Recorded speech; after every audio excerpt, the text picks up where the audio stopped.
नमस्कार, एनडीटीवी में आपका स्वागत है। राज्यों के फैसले का दिन है। झारखंड और महाराष्ट्र के चुनाव नतीजे सामने आ चुके हैं। रुझानों के साथ अगर जोड़ लें तो महाराष्ट्र में महायुति की सरकार बनती नजर आ रही है, जबकि झारखंड में इंडिया गठबंधन की सरकार बनती आ रही है। 233 से ज्यादा सीटों पर या तो नतीजे आ चुके हैं, लीड कर रहा है एनडीए, और इसमें से अकेले बीजेपी 131 सीटों के साथ सबसे बड़ा दल बनकर उभरी है, जबकि एमबीए यहां पर 50 सीटों पर सिमटता हुआ नजर आ रहा है। अगर झारखंड की बात कर ले तो यहां पर एनडीए 23 सीटों पर सिमटता नजर आ रहा है और इंडिया गठबंधन 57 सीटों के साथ ऐतिहासिक जीत की तरफ आगे बढ़ रहा है। और झारखंड में पहली बार ऐसा हो रहा है कि किसी सरकार को इतने बड़े बहुमत से फिर से सरकार बनाने का मौका मिल रहा है। दोनों जगह के अगर कॉमन फैक्टर्स की बात की जाए तो दोनों जगह योजनाओं को की वजह से सरकार फिर से रिपीट होती नजर आ रही है। महाराष्ट्र में लाड़की बहना योजना ने कमाल कर दिखाया, तो झारखंड में ये माना जा रहा है मैया योजना, जिसकी वजह से महिलाओं के पॉकेट में पैसा पहुंचा, उनके अकाउंट में पैसा पहुंचा और उसने सरकार को दोबारा चुनकर भेजा है। महिलाओं की बड़ी तादाद में वोटिंग भी इसमें एक बड़ी वजह मानी जा रही है। अखिलेश, खबरों के सिलसिले को आगे बढ़ाते हैं, आगे क्या है आप बताएंगे? देखिए, बड़ी बात यह कि इस समय देवेंद्र फडणवीस बीजेपी जो हेडक्वार्टर है मुंबई में, वहां पर पहुंचे हुए हैं और वहां पर ज़बरदस्त जश्न इस समय चल रहा है। अब से कुछ देर पहले ही देवेंद्र फडणवीस, अजीत पवार और एकनाथ शिंदे, तीनों ही बड़े नेताओं ने, महायुति के तीनों ही बड़े नेताओं ने एक साझा प्रेस कॉन्फ्रेंस को संबोधित किया था। इसमें उन्होंने महाराष्ट्र की जनता का धन्यवाद दिया। जो योजनाएं चलाई गई है कल्याणकारी, उनको लेकर के बताया कि किस तरह से इसकी वजह से जनता का समर्थन मिला है। और अब से कुछ ही देर पहले प्रधानमंत्री नरेंद्र मोदी का भी एक ट्वीट आया है, इसमें उन्होंने महाराष्ट्र की जनता का आभार व्यक्त किया। अमिता फडणवीस हमारे साथ जुड़ गई हैं। अमिता जी, बहुत बहुत स्वागत है आपका एनडीटीवी इंडिया पर। आपकी पहली प्रतिक्रिया, बीजेपी की एक ऐतिहासिक जीत, 80-90% से भी ज़्यादा का स्ट्राइक रेट और एक इतिहास दर्ज किया है इतना बड़ा नंबर लेकर के बीजेपी ने। जैसे कि आपने कहा, एक इतिहास दर्ज हो चुका है। बहुत ही खुशी है। जैसे रिजल्ट आए वो देख के बहुत ही खुशी आए। I am short of words, शब्द कम पड़ रहे हैं। और भाजपा महायुति ने कर दिखाया। अमृता जी, जो सबसे शानदार सफलता रही वो विदर्भ इलाके में रही, जहाँ से आपका घर है, जहाँ से देवेंद्र फडणवीस भी आते हैं। और ये माना जा रहा था कि विदर्भ का इलाका लोकसभा चुनाव के बाद बीजेपी के लिए बंजर हो सकता है, क्योंकि लोकसभा में वहाँ पर जो स्ट्राइक रेट था वो महाविकास अघाड़ी का बहुत ज़्यादा था। किस तरह से आपने वहाँ पर, हमने देखा कि आप भी कुछ चुनाव प्रचार अभियान में कहीं कहीं दिखी थी, तो क्या था जो जिसने इस विदर्भ के और महाराष्ट्र के नतीजों को बदला? मैं खुद पिछले 1-1.5 महीने से नागपुर में थी और अलग अलग सभाएं स्त्रियों की ज्यादातर कर रही थी। और तब समझ में आ रहा था कि कितने फॉल्स नैरेटिव्स फैलाए जा रहे थे और जिसका असर लोकसभा के इलेक्शन के दौरान हुआ, मतदान में हुआ, जो उखाड़ के फेंक दिए गए। बिकॉज हमारे कार्यकर्ता सारे जमीन पे उतरे हुए थे और सब लोगों से मिल रहे थे, डाउट्स क्लियर कर रहे थे। उसके अलावा लोगों ने ये भी देखा कि इनका महायुति का गवर्नेंस क्या था, महायुति की पॉलिसीज या योजनाएं कैसी थी जो स्पेशली स्त्रियों को लाभदायक थी। चाहे वो लाड़की बहन योजना हो, माझी कन्या भाग्यश्री, सुकन्या समृद्धि, लेक लाड़की, ऐसी कई योजनाएं, अन्नपूर्णा, एसटी में 50% की छूट, ऐसी कई स्त्रियों के लिए योजना थी। और जो पुरुष वर्ग भी है वो देख रहे थे कि विदर्भा में क्या तरक्की हुई है। विदर्भा को पहले, हमारे नागपुर को स्पेशली, एक ग्लोरिफाइड विलेज ही समझा जाता था और आज जाके नागपुर टक्कर में है मुंबई के, पूना के, because of its infrastructure, bridges से लेके, मेट्रो से लेके, high flying colleges and hospitals जो आए हैं, जो निवेश आ रहे हैं, वो सब लोग देख रहे हैं। और ये देखते हुए उनका ये डिसीजन रहा होगा, इसका मुझे यकीन है। अमिता जी, अब जबकि नतीजे आ गए हैं, महाराष्ट्र की जनता ने अपना जनादेश दे दिया है, बीजेपी ने ऐतिहासिक जीत दर्ज की है, महायुति को एक बहुत बड़ी संख्या में समर्थन मिला है। अब सवाल ये उठ रहा है कि मुख्यमंत्री कौन बनेगा। बीजेपी के अपने खुद 131 विधायक आए हैं और जाहिर सी बात है कि बीजेपी कार्यकर्ता चाहेंगे कि बीजेपी का ही कोई मुख्यमंत्री हो और बीजेपी में भी देवेंद्र फडणवीस ही वापस आए, ये भी मांग उठने लगी है। आपकी अपनी राय क्या है? मेरी अपनी राय से ज्यादा मेरी इच्छा थी कि महाराष्ट्र फिर इसी तरीके के रिजल्ट्स दे जो वो दे चुका है। अभी आगे कौन महायुति का नेता बनेगा या लीड करेगा, ये तो हमारे पार्टी के जो वरिष्ठ नेता है और पार्लियामेंट्री बोर्ड ये लोग तय करेंगे, क्योंकि they are best place to decide कि महाराष्ट्र के लिए क्या अच्छा है। लेकिन देवेंद्र जी का जो ट्रैक रिकॉर्ड रहा है सुशासन देने का, और जो इस बार का नतीजा आया, इसमें भी उनकी बहुत बड़ी भूमिका बताई जा रही, तो ऐसे में आपको लगता नहीं है कि उन्हें ये सम्मान मिलना चाहिए? नहीं, मुझे ऐसा कुछ नहीं लगता। मुझे एक ही चीज लगती है, बस महाराष्ट्र के लिए जो लॉन्ग टर्म के लिए अच्छा हो, वो हमारे लीडर्स जो डिसाइड करेंगे वो हमारे सर आंखों पे। लेकिन अमृता जी, आपने देवेंद्र फडणवीस जी का भी कार्यकाल देखा है, आपने एकनाथ शिंदे जी का भी कार्यकाल देखा है, और आप खुद बोल रहे हैं कि नागपुर जो है वो पुणे और मुंबई की टक्कर में आके खड़ा हो गया है। तो ऐसी सूरत में आप नहीं चाहेंगे कि देवेंद्र जी के कंधों पे फिर से ये बागडोर सौंपी जाए, उनको फिर से मुख्यमंत्री बनाया जाए? देखिए, जो काम होते हैं सारे, वो सेंटर, स्टेट और हमारे सारे मिनिस्टर्स और हमारे कार्यकर्ताओं की जो फीडबैक जाती है उससे होते हैं। तो काम तो बहुत हुए, डेफिनेटली देवेंद्र जी की लीडरशिप में कोई डाउट नहीं है। बट ये जो डिसीजन है, ये पार्टी के बड़े नेता ये डिसाइड करेंगे, इसका निर्णय लेंगे, और उन्हीं का निर्णय सबसे ज्यादा बेहतरीन रहेगा महाराष्ट्र के लिए, ये मुझे यकीन है। अच्छा अमृता जी, एक चीज़ बताइए, अगर सबसे बड़ा दल है कोई, तो सबसे बड़े दल के चेहरे के कंधे पे ही जिम्मेदारी आनी चाहिए ना? देखिए, पॉलिटिक्स में मैं तो आज तक देखते आ रही हूँ, 1+1 कभी 2 हुआ नहीं है। उसमें बहुत सारे बीच में कैलकुलेशंस होते हैं। तो ये क्या कैलकुलेशंस है, ये हमारा पार्लियामेंट्री बोर्ड ही जानेगा। ये हो भी सकता है, ये नहीं भी हो सकता है, but it is not for me to decide और anyone to decide other than the party leadership. अच्छा, एक सवाल मैं अखिलेश जी पूछ लूँ। दो ऑप्शन अगर देवेंद्र जी के सामने आए और आप उसमें उस निर्णय में हिस्सेदार बने, एक कि राष्ट्रीय अध्यक्ष बनाया दिया जाए उनको पार्टी का, या दूसरा उनको महाराष्ट्र के मुख्यमंत्री के तौर पर नियुक्त कर दिया जाए, तो आप इसमें से कौन सा चुनना चाहेंगे? मैं आपको उनका पद, आप साइड में रखिए उनका पद। मैं इतना ही बोलूंगी, मैं एक महाराष्ट्राची मुलगी आहे, मैं महाराष्ट्र की लड़की हूँ, लेडी, और मैं हरदम महाराष्ट्र में रहना चाहूंगी। तो मैं चाहूंगी कि किसी तरह देवेंद्र जी महाराष्ट्र में रहे, ठीक है। इरिस्पेक्टिव मैं पद या पार्टी लीडरशिप की बात नहीं कर रही हूँ, ये मेरा पर्सनल चॉइस जी, है। लेकिन व्यक्तिगत तौर पर आपको क्या लगता है, जो आज की बड़ी जीत हुई है देवेंद्र जी के लिए, जिन्हें इतना निशाने पर रखा गया, सबने इतने तीखे हमले उनके ऊपर किए, पिछला तो पूरा चुनाव ही उनको निशाना बना करके किया गया, और आज जब बीजेपी ने सबसे बेहतरीन प्रदर्शन अपना किया है, आपको कैसा लगता है? आपने पूछा कि व्यक्तिगत जो टारगेट किया गया, जी, वो आप पूछ रहे, जी, राइट? जी, आपका वॉइस कट गया था। जी, व्यक्तिगत हाँ, हमले तो किए। वो तो अभी ना 10 सालों से तो बहुत आदत हो गई है कि व्यक्तिगत रूप से हमें हमारी फैमिली को टारगेट किया जाता है, इसकी हमें आदत हो गई है। पर हमें एक ये भी एक दृढ़ निश्चय है मन में कि जो हमारे महाराष्ट्र के लिए, लोगों के लिए अच्छा होगा, वो देवेंद्र जी पार्टी करते जाएगी, रिस्पेक्टिव वो किसी को भी टारगेट करे, चाहे देवेंद्र जी हो, मुझे हो, मेरी बेटी को हो, हमें उससे कोई फर्क नहीं पड़ता। जब तक महाराष्ट्र का भला होता हो, हम किसी भी सूली पे चढ़ने के लिए तैयार है। तो अमृता जी, आपको दिल्ली उतना पसंद नहीं है जितना मुंबई? हाँ, हम यहाँ के, हम यही के हैं, महाराष्ट्र के हैं। We love Maharashtra.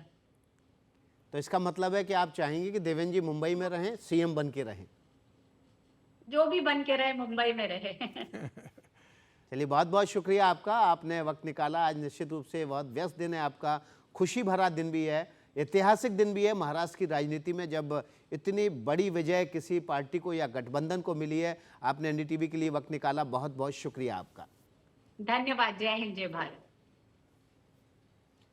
महाराष्ट्र में बीजेपी के नेतृत्व में महायुति गठबंधन ने ऐतिहासिक जीत दर्ज की है। बीजेपी ने देवेंद्र फडणवीस के नेतृत्व में चुनाव लड़ा और अब सफलता का सारा श्रेय भी उन्हें ही दिया जा रहा है। इस जीत के साथ फडणवीस ने महाराष्ट्र की राजनीति के इतिहास में एक नया अध्याय लिख दिया है। लगातार 3 बार बीजेपी को सबसे ज्यादा सीटें जिताते हुए 100 के पार पहुंचाया। आज से 5 साल पहले महाराष्ट्र विधानसभा में देवेंद्र फडणवीस ने जो भविष्यवाणी की थी, वो आज सही साबित हो रही है। फडणवीस ने कहा था कि मेरा पानी उतरता देख मेरे किनारे पर घर मत बसा लेना, मैं समंदर हूं, लौटकर वापस आऊंगा। और आज उन्होंने ये करके दिखा दिया है। सुन लेते हैं देवेंद्र फडणवीस ने जो बयान दिया था। मेरा पानी उतरता देख मेरे किनारे पर घर मत बसा लेना, मेरा पानी उतरता देख मेरे किनारे पर घर मत बसा लेना, मैं समंदर हूं, लौटकर वापस आऊंगा। और वहीं आज के नतीजे के बाद देवेंद्र फडणवीस ने कहा कि वे आधुनिक अभिमन्यु हैं और चक्रव्यूह उन्होंने तोड़ दिया। साथ ही उन्होंने कहा कि महाराष्ट्र की जनता ने हमें अप्रत्याशित जीत दिलाई है, ये एकता की जीत है। ऐसा है, मैंने पहले ही कहा था कि मैं आधुनिक अभिमन्यु हूँ, चक्रव्यूह को भेदना जानता हूँ। हमने चक्रव्यूह को भेदा है और ये कोई मैं पहले भी कह रहा हूँ, वापस कह रहा हूँ, इस विजय में मेरा बहुत छोटा उसमें मैं समझता हूँ कि सहभाग है। एक ये हमारी जो पूरी टीम है, इस टीम ने इस विजय को लाया है। महाराष्ट्र में अब सवाल यह है कि महायुति की शानदार जीत के बाद मुख्यमंत्री कौन बनेगा। एनडीटीवी के खास कार्यक्रम में हमारे एडिटर इन चीफ संजय पोगोलिया ने जब देवेंद्र फडणवीस से इस बारे में बात की थी, उन्होंने क्या कुछ कहा था, सुन लेते हैं। कई बार लोगों से जब बात करता हूं तो सुनता हूं महाराष्ट्र के बारे में कोई बात हो तो वो आपको प्रैक्टिकली मुख्यमंत्री मान के चलते हैं। एक ये समस्या है। एक लाइटर मोड पे कह देता हूं कि आपने जब इंट्रोडक्शन किया उस समय कहा कि देवेंद्र जी, लोग आपको मुख्यमंत्री समझते हैं, ये समस्या है। ये समस्या नहीं, ये समाधान है। इसका मतलब मैं बनने वालों ऐसा नहीं कह रहा हूं, सिर्फ उसको समस्या मत मानिए, इतने बोलना चाहता हूं बस। और 2 बार महाराष्ट्र के मुख्यमंत्री रह चुके देवेंद्र फडणवीस इस बार मुख्यमंत्री पद की दौड़ में सबसे आगे हैं। फडणवीस ने शिवसेना और एनसीपी के अजित पवार के साथ सीटों के बंटवारे और उम्मीदवारों के चयन में महत्वपूर्ण भूमिका निभाई है। साथ ही पूरे प्रदेश में 64 जनसभाएं की। देवेंद्र फडणवीस का चुनाव दर चुनाव ग्राफ और कद किस तरह बढ़ता गया है, आपको इस ग्राफिक्स के जरिए बताते हैं। 3 चुनाव जिताने में देवेंद्र फडणवीस ने एक अहम भूमिका निभाई है। 2014, 2019 और 2024 के चुनाव में 2014 में 122 सीटें बीजेपी को मिली, 2019 में 105 और इस बार 132 सीटों पर बीजेपी या तो जीत चुकी है या आगे है। मुख्यमंत्री पद की रेस में देवेंद्र फडणवीस तो सबसे आगे हैं ही, कई और नाम भी इस रेस में हैं। कौन बनेगा महाराष्ट्र का मुख्यमंत्री? देवेंद्र फडणवीस 2 बार मुख्यमंत्री रह चुके हैं। सुधीर मुनगंटीवार विदर्भ के दिग्गज नेता हैं। इसके अलावा देखिए, विनोद तावड़े बीजेपी के राष्ट्रीय महासचिव हैं, पहले प्रदेश अध्यक्ष भी रह चुके हैं। पंकजा मुंडे राष्ट्रीय सचिव हैं बीजेपी की और महाराष्ट्र की सरकार में मंत्री रह चुकी हैं। चंद्रशेखर बावनकुले फिलहाल महाराष्ट्र बीजेपी के अध्यक्ष हैं, इससे पहले भी अध्यक्ष रह चुके हैं। महाराष्ट्र के पिछड़े जाति के नेता हैं और महाराष्ट्र बीजेपी के एक और नेता आशीष शेलार, इनका नाम भी प्रमुखता से लिया जा रहा है। और चंद्रकांत दादा पाटिल महाराष्ट्र के पहले अध्यक्ष रह चुके हैं, ये भी प्रमुख नेताओं में शामिल हैं जो महाराष्ट्र की तरफ से बड़े दावेदारों में गिने जा रहे हैं जो मुख्यमंत्री बन सकते हैं।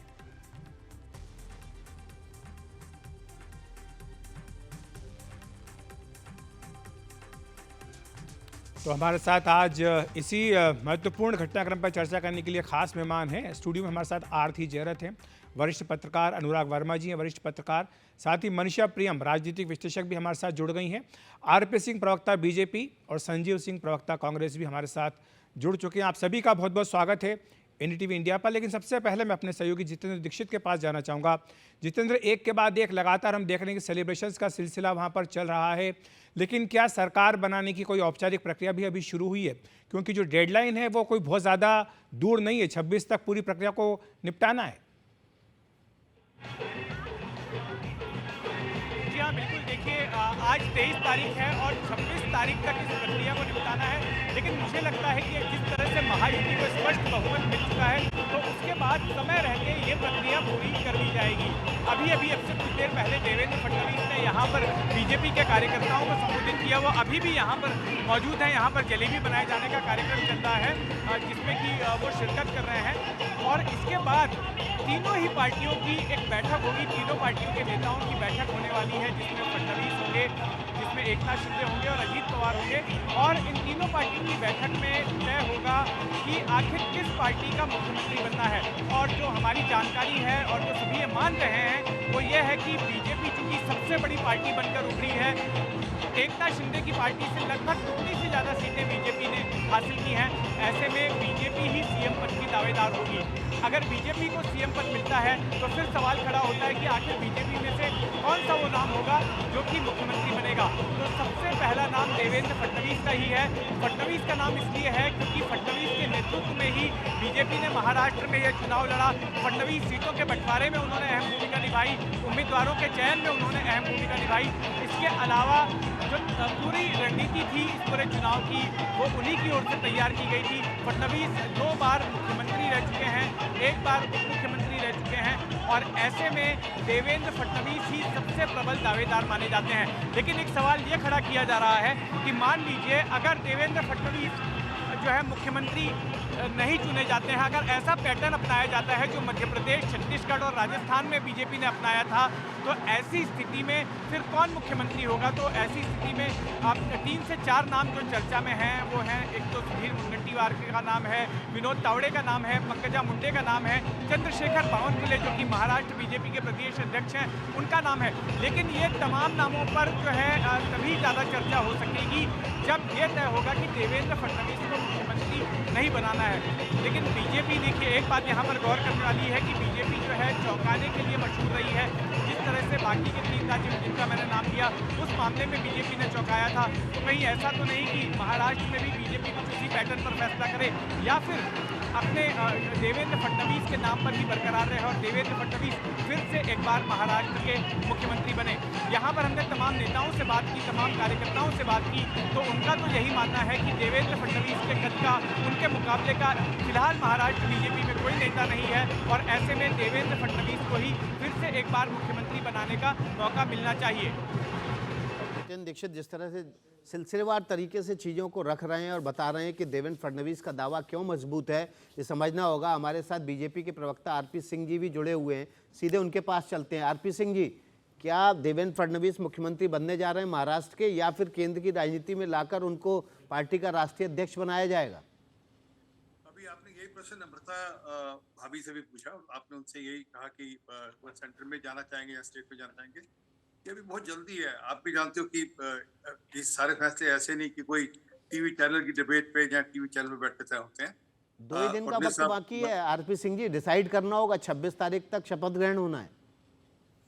26 में कितने मिनट बाकी हैं वो गिन लीजिए, उस हिसाब से आपको समझ लग जाएगी बात। घंटे नहीं करें, मिनट। और जब फैसले होते हैं तो वो काफी सोच समझ कर किए जाते हैं। परंतु मूल बात है, फडणवीस साहब ने वहां पर लीड किया है, फडणवीस ने पार्टी को लीड किया है और आज विजय के अंदर सबसे बड़ा अगर योगदान है तो उनका है और इसलिए पार्टी तय करेगी। अब उनका कॉन्ट्रीब्यूशन देखते हुए जो पार्टी उनके लिए रोल तय करेगी, तो हमारे यहाँ पार्टी में अलग अलग समय पे अलग अलग दृष्टि से अलग अलग कारणों से तय होता है भी किस व्यक्ति का क्या रोल रहेगा और कब रहेगा।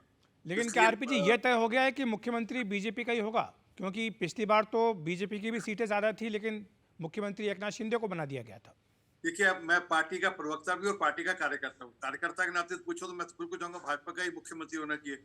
प्रवक्ता के नाते से है कि पार्टी अभी तीनों दल बैठेंगे, दोनों बाकी जो घटक दल उनके साथ बैठेंगे और फिर चर्चा कर फिर जो महाराष्ट्र के हित में होगा उसके अनुसार फैसला करेगी। परंतु मैंने कहा कार्यकर्ता के नाते मैं तो चाहूंगा कि भाजपा का मुख्यमंत्री हो। ठीक है आरती जी, ये जो बात हमारे सहयोगी जितेंद्र दीक्षित कह रहे थे कि बीजेपी चौंकाने के लिए जानी जाती है, मध्य प्रदेश, छत्तीसगढ़, राजस्थान, उड़ीसा, एकदम नए चेहरों को लेकर के मुख्यमंत्री बना दिया। लेकिन आपको लगता है नहीं कि यहाँ महाराष्ट्र में वैसा करना मुश्किल होगा? क्योंकि यहाँ पर एक गठबंधन सरकार चलनी है, 2 ऐसी सहयोगी पार्टियाँ हैं जो खुद अपने आप में एम्बिशियस है उनके नेता, तो ऐसे में एक ऐसा अनुभवी नेता चाहिए इनको जो कम से कम सबको साथ लेकर चल सके। जहाँ पर आप सही बोल रहे हैं कि बीजेपी हम लोगों को चौंकाती है हर बार।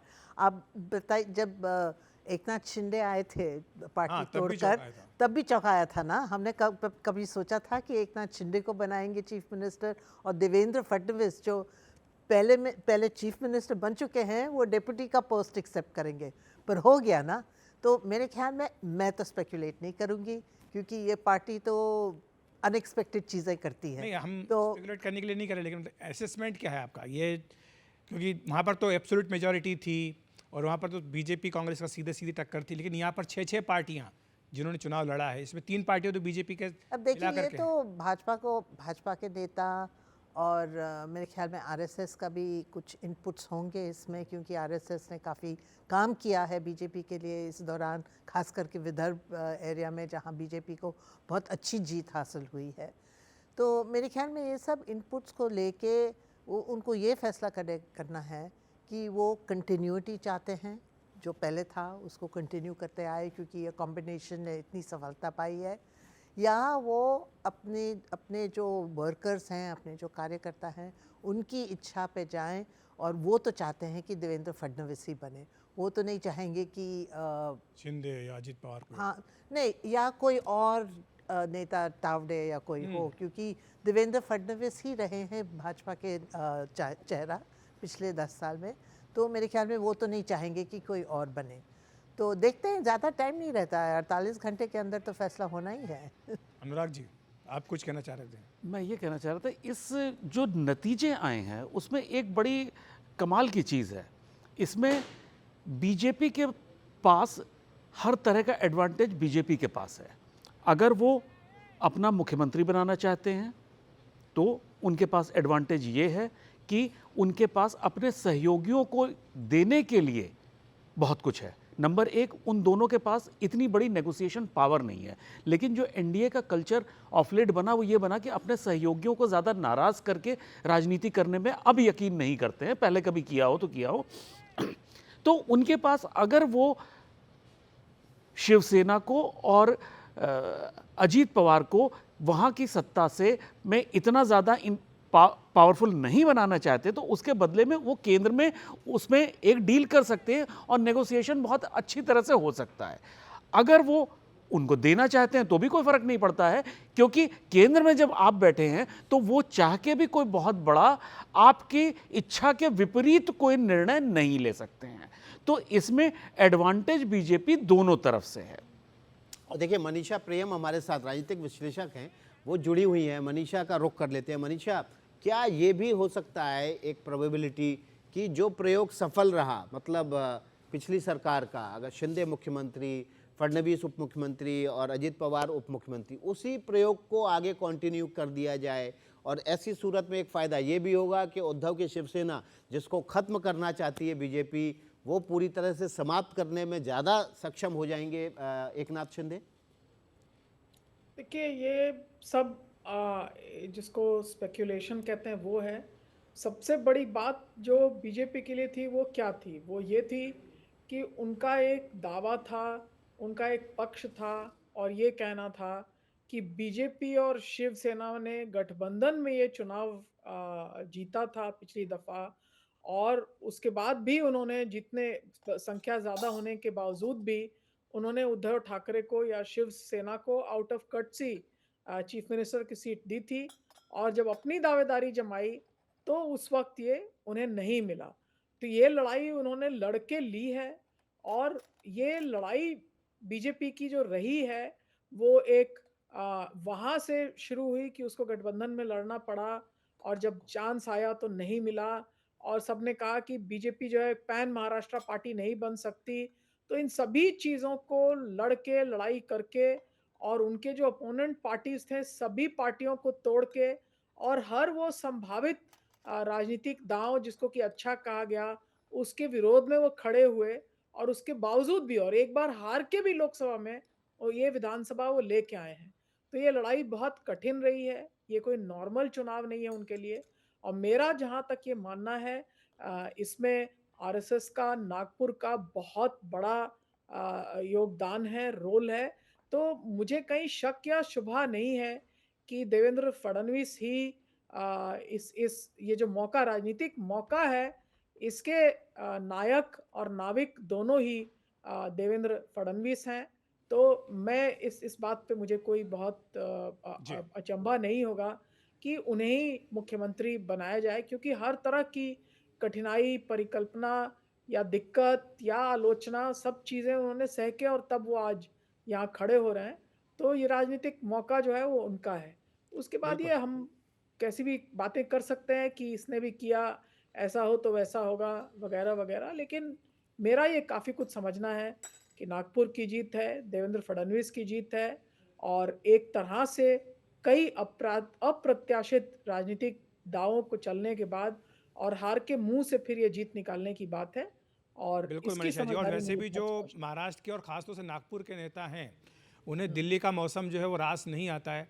मुझे याद है विकास, जब नितिन गडकरी बीजेपी के राष्ट्रीय अध्यक्ष बनकर के आए थे तो उन्होंने बताया था कि वो कभी इससे पहले रात दिल्ली में नहीं रुके थे। और जब वो आए थे तो कड़ाके की सर्दी थी, यहाँ पर उनके पास पहनने के लिए कोट भी नहीं था, ब्लेजर भी नहीं था, वो किसी और से उन्होंने मांग करके पहना था। तो वो उन्हें बिल्कुल रास आता नहीं। और आपने भी सुनाई अमृता फडणवीस को, आपके सवाल के जवाब में उन्होंने कहा कि वो तो पसंद करेंगे कि महाराष्ट्र में ही रहें। बहरहाल हम अपने चल सकते हैं अपने सहयोगी अनंत के पास। अनंत, कुछ ताज़ा जानकारी आप दे रहे हैं? आपने इससे पहले वानखेड़े स्टेडियम हमें लेकर के गए थे, हमारे सहयोगी ने बताया भी था कि शपथ ग्रहण समारोह वहीं होता है, तो क्या बता रहे हैं आप इस बार? बहुत बहुत शुक्रिया अखिलेश जी, और मेरे सहयोगी विकास का भी बहुत बहुत शुक्रिया। तो इस पूरी चुनावी कवरेज की जो खास बात है, आगे बढ़ूं उससे पहले मैं बता दूं कि हमारे जो सहयोगी हैं, चाहे वो विकास हो चाहे वो अखिलेश हो, वो इन चुनाव के सहारे छोटी छोटी पॉलिटिकल कहानियां, पॉलिटिकल किस्से भी आपको सुना रहे, जिनसे भी आपका ज्ञानवर्धन होगा। तो चलिए मैं सीधे विधानसभा के अंदर रुख करता हूं और उसके बाद फिर आपको आंकड़ों के जरिए पूरी कहानी बताता हूं।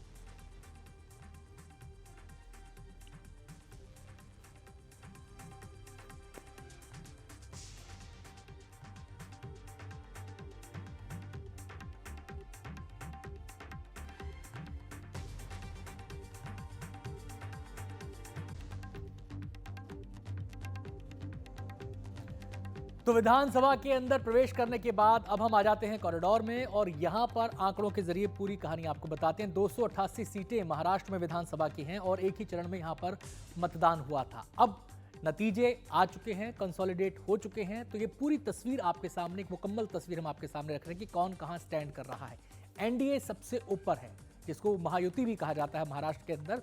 233 सीट, किसी ने नहीं सोचा था कि इतनी लैंडस्लाइड विक्ट्री होगी, इतना तूफान एनडीए का वहां पर आएगा। सुनामी एक किस्म की है कि जो सामने आया वो उसके सामने ठहर नहीं पाया और उड़ता चला गया।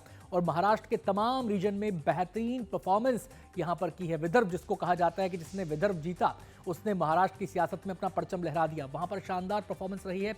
मराठवाड़ा में शानदार परफॉर्मेंस रही है। वहीं बात हम करें एमवीए की, यानी कि महाविकास अघाड़ी की, तो 50 सीटों पर ये गठबंधन सिमट गया है। हालांकि दावा ये था और लोग मानकर भी ये चल रहे थे कि एक अच्छी टक्कर, कांटे की टक्कर दिखाई देगी, लेकिन जनता के मन में क्या चल रहा है ये जनता ही जानती है और नतीजों में जनता ने दिखा दिया कि वो क्या सोच रही थी। अदर्स के खाते में 5 सीटें यहां पर आई हैं। तो एक बड़ी जीत महायुति के लिए यहां पर, एनडीए के लिए, और एक बड़ी हार महाविकास अघाड़ी के लिए यहां पर जनादेश दिया है महाराष्ट्र की जनता ने। एक बार फिर से रुख करते हैं विकास और अखिलेश का। भी है, कांग्रेस के प्रवक्ता, उनका रुख कर लेते हैं और समझ लेते हैं कि किस तरह से जो दौड़ती हुई तेज रफ्तार की गाड़ी है उसमें कांग्रेस के ब्रेक क्यों लग जाता है। अगर लोकसभा के चुनाव के नतीजे देखे जाएं तो उस समय जो स्ट्राइक रेट था विधानसभा को उसमें कन्वर्ट किया जाए तो कांग्रेस की और महाविकास अघाड़ी की बहुत अच्छी स्थिति थी। संजीव सिंह, कहाँ चूक हो गई? बिल्कुल विकास जी, आपकी बात 6 महीने पहले जो लोकसभा का चुनाव हुआ उस चुनाव के परिणाम में देखा कि महागठबंधन जो महाअघाड़ी का हमारा था और महायुति के बीच में 1.25% का अंतर था, लेकिन सीटों का अंतर बहुत ज़्यादा था। जहां 17 सीटें लोकसभा में कांग्रेस लड़ी थी और 13 जीतने का काम किया था, और भाजपा की क्या हालत थी। बिल्कुल ये जनता जनार्दन ने जो अपना मैंडेट दिया है वो मैंडेट सर माथे पे है, और हम बिल्कुल इसकी ईमानदारी से समीक्षा करेंगे कि हमारी कमी कहाँ रह गई थी। निश्चित है कि जनता हमसे कुछ ज़्यादा की अपेक्षा करती थी और मेहनत हमने की, लेकिन कहीं कमी रह गई थी। दूसरी तरफ इस चुनाव में अगर ये देखा जाए तो कहीं न कहीं जो भाषाई संतुलन बहुत गिरा है, जो महाराष्ट्र की जनता भी पसंद नहीं करती थी और महायुति के तमाम नेता भी पसंद नहीं करते थे, वो आज चर्चा का विषय नहीं है। दूसरी तरफ चर्चा में चूँकि मुझे बाद में आपने लाया है, अभी आपने देवेंद्र फडणवीस जी को सुन रहे थे। देवेंद्र फडणवीस जी ने कहा कि मैं इस लड़ाई का अभिमन्यु हूँ। तो मैं इतना ही कहना चाहता हूँ, चूँकि हम सब भी इतिहास के अच्छे छात्र हैं और आप सब भी हैं, कि अभिमन्यु का अंत किसने किया था? उनके ही परिवार में दुशासन, दुर्योधन और धृतराष्ट्र की सेना थी। तो कहीं न कहीं मुझे लगता है कि आज के जो अभिमन्यु हैं, क्योंकि गवाह हैं रमन सिंह, गवाह हैं शिवराज सिंह, गवाह है वसुंधरा राजे, तो उम्मीद करता हूं कि इस आधुनिक अभिमन्यु की अंत उस तरह से न हो जो उपमा उन्होंने स्वयं अपने बारे हम में तो आपके घर की खबर लेना चाह रहे थे, आप दूसरे के घर की खबर दे रहे हैं। मैं ये समझना चाह रहा हूँ आपसे कि आपका चेयर भी गिर गया, सीटें भी गिर गई, आपके बड़े नेता जहाँ जहाँ रैली करने गए वहाँ पर स्ट्राइक रेट ना केवल कांग्रेस पार्टी का बल्कि महा विकास अघाड़ी के का भी स्ट्राइक रेट बहुत खराब हो गया। मैं फिर उस चीज को बिल्कुल विकास जी कह रहा हूं कि दोनों राज्यों में जो चुनाव के परिणाम आए हैं, एक तरफ झारखंड में आप देखें कि जहां पे मैं फिर कह रहा हूं कि भाषाई मर्यादाएं कितनी तार तार हुई कि जहां रोटी बेटी और माटी का संबंध लेकर के घुसपैठिया तक कहा, वहां की जनता को बीच में हम जाने में समझाने में सफल है। घुसपैठिया वहां हेमंत बिस्व शर्मा और उनके लोग साबित हुए, भारतीय जनता पार्टी के लोग साबित हुए। महाराष्ट्र में बिल्कुल मैं मानता हूं ईमानदारी से कि हमारी कमी रह गई और उसकी ईमानदारी से समीक्षा हम करेंगे। और निस्संदेह आज जिस तरह का परिणाम आया है, कांग्रेस पार्टी झारखंड से लेकर के महाराष्ट्र तक अपने कार्यकर्ताओं के बीच में उसकी ईमानदारी से समीक्षा करेगी और गठबंधन के भी हमारे साथी उसकी समीक्षा करेंगे। लेकिन संजीव जी, जो स्ट्राइक रेट हम देख रहे थे तो इसमें तो कांग्रेस का बहुत ही कमजोर स्ट्राइक रेट आया। महाराष्ट्र में 100 से भी अधिक सीटें लड़ी और 20 के करीब सीटें, उससे भी नीचे आसपास के करीब सीटें जीती है। तो ये क्या मान करके चला जाए जो बात पीएम नरेंद्र मोदी कहते हैं कांग्रेस के बारे में कि ये तो परजीवी हो गई है, ये तो दूसरी पार्टियों पर निर्भर है, ये तो क्षेत्रीय पार्टियों पर निर्भर है, कि जहाँ पर क्षेत्रीय पार्टियाँ होती हैं, जैसे यहाँ पर जेएमएम थी झारखंड में, तो उसके कंधे पे बंदूक रख के आप आगे बढ़ गए। और यही बात आज ममता बनर्जी ने भी कही है। उन्होंने यही कहा है कि कांग्रेस पार्टी को सीखना चाहिए क्षेत्रीय पार्टियों से। अखिलेश जी, मुझे लगता है कि प्रधानमंत्री जी की जब वो 2014 से प्रधानमंत्री की रेस में आए तो मुझे लगता है कि वो भारतीय जनता पार्टी जो अटल आडवाणी की और जोशी की भारतीय जनता पार्टी होती तो नहीं हुई। आप विभिन्न राज्यों की मैं अगर गणना करूं, उत्तर प्रदेश में आप देख लीजिए, एक कोनबा बना रखा है जातिगत पार्टियों का लेकर के, जहां पे क्या हुआ तो प्रधानमंत्री जी जहां उत्तर प्रदेश से चुन करके आते हैं वहां पर ही आधा दर्जन पार्टियों को लेकर के उनके कंधे पर चढ़कर भारतीय जनता पार्टी सत्ता में आई। और आपने ही देखा कि जो भी उत्तर प्रदेश के परिणाम आए, देखिए एक चीज स्पष्ट कर दूं कि वहां इंडिया गठबंधन में शामिल थी कांग्रेस पार्टी, 9 सीटों पर हम चुनाव नहीं लड़े, लेकिन हमारा संगठन वहां मजबूती के साथ था। लेकिन एक चीज और आपको याद रखना होगा और देश की जनता को भी कि पिस्तौल के बल पे लोकतंत्र स्थापित करने वाली सत्ता जनसेवक चुन सकती है, वो मतलब जिता सकती, चुनाव तो जीत सकती है, लेकिन जनरक्षक नहीं हो सकते, वो जनभक्षक होंगे। आज उत्तर प्रदेश की स्थिति क्या थी? आपने देखा कि बैरियर लगा करके पिस्टल के बल पे ईवीएम में वोट डलवाए जा रहे हैं। क्या ये भी लोकतंत्र का घिनौना स्वरूप कभी देखा था, जहां से प्रधानमंत्री जी जिस उत्तर प्रदेश से चुन करके आते हैं? तो ये भी स्वीकार करना पड़ेगा प्रधानमंत्री जी को, उसके बारे में तो नहीं बोलते। और पूरे चुनाव के दौरान हमने चुनाव आयोग को देखा। आज आप मुख्यमंत्री के उम्मीदवार बता रहे हैं विनोद तावड़े जी को, क्या उस पर किया गया उनके ऊपर, जहां सीधे वो आप खुलेआम करोड़ों रुपए लेके पकड़े गए। और मेरी बात छोड़ दीजिए, मध्य प्रदेश के चुनाव से लेकर के अब तक की चर्चा करूंगा अखिलेश जी, तो लगभग 9,000 करोड़ रुपए पकड़े गए। ये किसी कांग्रेस पार्टी के कार्यकर्ता के नहीं पकड़े गए, मैक्सिमम भारतीय जनता पार्टी के सभी दलों। हेमंत सोरेन एक प्रेस कॉन्फ्रेंस को संबोधित कर रहे हैं, आइए सुन लेते हैं। इंतजार है और वो परिणाम घोषित होने के बाद हम लोग आगे की कार्रवाई करेंगे। जो हमें जानकारी मिली है आपके तरफ से भी और कई आधिकारिक सूचनाओं के माध्यम से भी, जो इंडिया गठबंधन का प्रदर्शन रहा है वो बहुत बेहतर रहा है। लगभग 56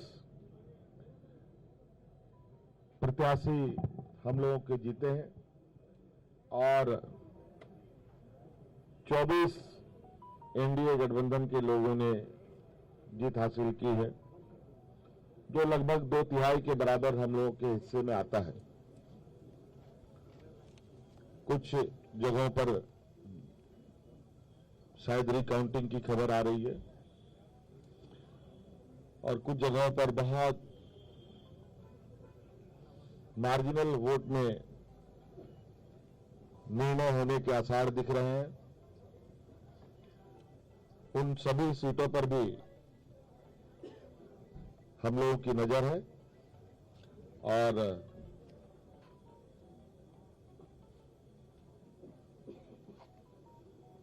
अधूरा राज, अधूरा सरकार का एक इतिहास झारखंड में गढ़ने जा रहा है।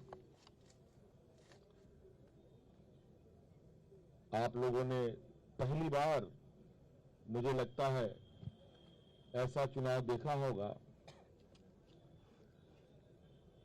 और ऐसे लोकतंत्र की परीक्षा को हम लोगों ने सफलतापूर्वक पास किया और आप सुन रहे थे हेमंत सोरेन को। एक ऐतिहासिक जीत झारखंड में जेएमएम ने भी दर्ज की है। जेएमएम का झारखंड का इतिहास रहा है कि यहाँ पर कोई भी पार्टी सत्ता में दोबारा वापसी नहीं करती, लेकिन जेएमएम ने आरजेडी और कांग्रेस गठबंधन के साथ इस धारणा को तोड़ा है, सत्ता में वापसी की है। प्रेस कॉन्फ्रेंस के जरिए वो झारखंड की जनता का आभार व्यक्त कर रहे थे। एक छोटा सा ब्रेक ले रहे हैं, ब्रेक के बाद हम तुरंत हाजिर होते हैं।